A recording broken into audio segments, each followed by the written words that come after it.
la idea de que hay una sección de los estados para crear un orden distinto, diferente. Sin embargo, en la historia del federalismo mexicano hay algunos autores que sostienen que empezamos al revés, porque aquí fue la federación la que creó a los estados y no los estados a la federación. Hay otros autores que dicen, bueno, que aún con esta salvedad, bueno, podemos dejar de señalar que los estados tienen presencia y que los estados han desarrollado también algo más de su autonomía y han tenido también su soberanía.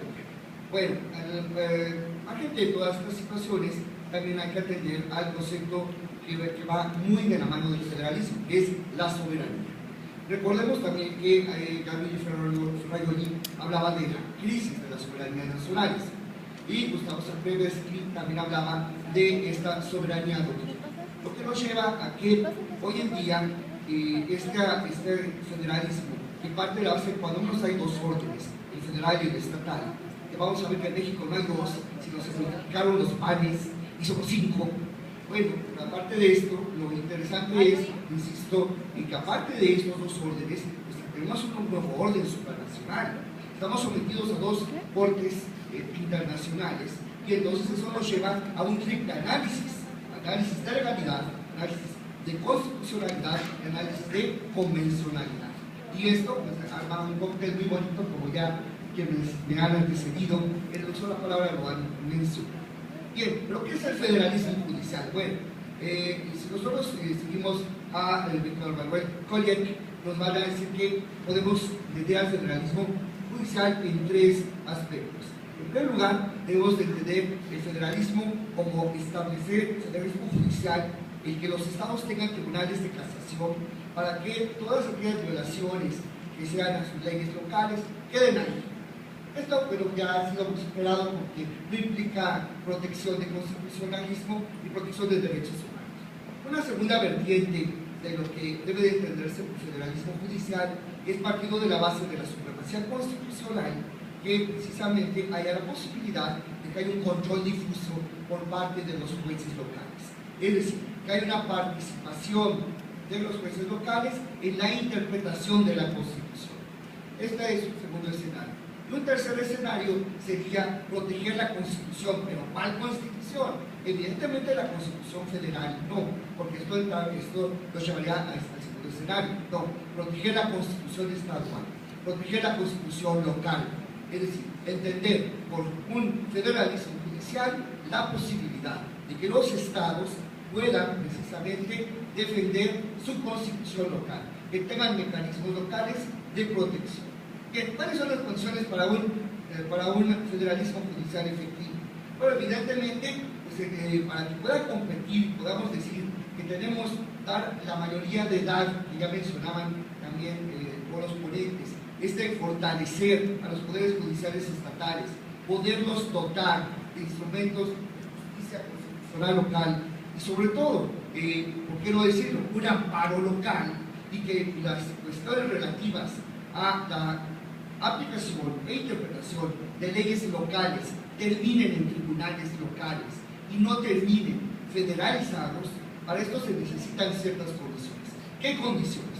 Pues se necesita evidentemente que sea autónomo el Poder Judicial de los estados, que no dependan del Ejecutivo, que no estén los magistrados impuestos por amiguismo, por compadrazgo o por otras cualidades que no sean su capacidad y su perfil profesional. Evidentemente un presupuesto, un Poder Judicial necesita dinero, necesita también esa independencia económica, el que paga manda.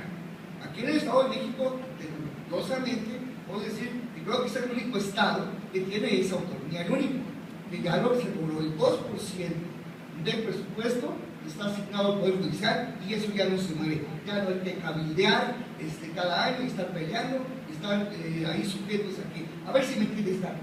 No, eso ya está, cuando es del Estado de México. Y este ejemplo debería de cundir en todos los estados. ¿Qué se necesita también? Pues capacitación. Se necesita el Poder Judicial de los estados para que genere esa confianza y podamos abandonar y decir, ahí está el amparo local. Pues se necesita capacitación. Se necesita, obviamente, que sean jueces profesionales y que haya un servicio civil de carrera.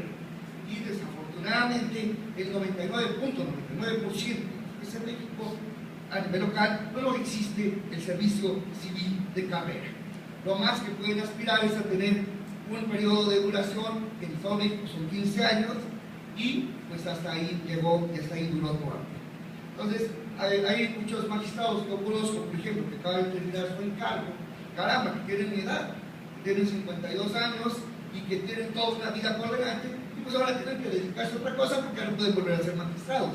Cuando ya le costó a todos, porque echando a perder se aprende, a todos les costó, y a ellos les costó la capacitación que da el día a día con el expediente, para ahora echarlo por la cara. Bueno, siguiente punto, ¿existe un federalismo judicial en México? Bueno, definitivamente no, porque si entendemos por federalismo judicial el hecho de que haya la posibilidad de control difuso, bueno, ya dijimos que apenas con la reforma se acaba de instaurar, pero ojo, lo mencionaron muy bien, esto está muy acotado. O sea, yo puedo aplicar control difuso, pero bien limitadito, solamente inaplicar, únicamente, y tengo que inaplicar siempre y cuando primero aplique la interpretación conforme. Después, ya de esto, pues tengo que buscar optimizar el contenido constitucional, de modo tal que buscar una interpretación, aunque diga lo contrario de lo que dice la ley, pero que jale. Si le pongo chicle, le pongo clips, si le pongo un hilo al motor, pero jaló, ya jaló. Eso no es ingeniería constitucional, eso es plomería constitucional. Pero bueno, en fin, si eso es lo que importa, pues jala, ¿no? Entonces, esto muy acotado, siento yo, muy acotado, y además revisable por los poderes, por el Poder Judicial de la Federación. Entonces, pues así como que tanto que sea realmente, un avance, no, realmente no lo veo yo desde esa perspectiva. Ahora, por otro lado, que haya sistemas de control constitucional local, sí. Ahora, pero que se respete por el Poder Judicial Federal, eso no. Finalmente, el Poder Judicial Federal se arroga la función y el privilegio de revisar lo que ya a nivel constitucional hicieron los estados. Entonces, por eso, desde mi punto de vista, no hay un federalismo judicial efectivo en México. ¿Qué se necesita? Ya viene la propuesta, reformar el 116, fracción tercero, para el efecto de que se permita y se posibilite la cuestión de que los estados puedan tener ya autonomía en la decisión, que ya no sea revisable, cuando menos ciertos asuntos, por la Suprema Corte o por los tribunales federales. Yo creo que mientras no se haga ese ajuste, vamos a seguir viviendo este federalismo ilustrado. ¿Por qué federalismo ilustrado? Bueno, ahí voy en la parte final, corre, porque el tiempo nos devora, y voy a mencionar la primera de mis tesis, que es la tesis de pleno 136-2005, que nos dice que el Estado mexicano lo integran 5 órdenes. Todos hablamos de tres niveles, siempre, nivel federal, nivel estatal y nivel municipal, pero voilà, la Corte nos dice que son 5. Los 5 órdenes son el nivel constitucional, el nivel estatal, el nivel federal, el nivel estatal, el nivel municipal y el nivel del Distrito Federal, que no tiene nada que ver, o más que los defeños, por no decirles chilangos, yo soy chilango, quieran equipararse a un Estado. No lo es, una entidad federativa no es un Estado, tiene un tratamiento diferente. Pero la parte final, que es lo que más me importa, dice lo siguiente: este último establece su aspecto orgánico del sistema de competencias, la que deberán servirse la Federación, los estados, los municipios y el Distrito Federal, y corresponde a la Suprema Corte de Justicia de la Nación, como Tribunal Constitucional, definir la esfera competencial de tales órdenes jurídicos y, en su caso, salvaguardar.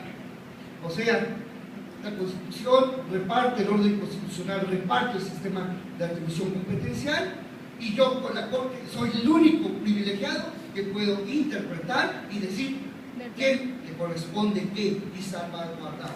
Entonces, es al igual que un despotismo ilustrado, esto es un federalismo ilustrado. Yo sé lo que te conviene, yo sé lo que necesitas y yo te lo digo, no hay ningún problema.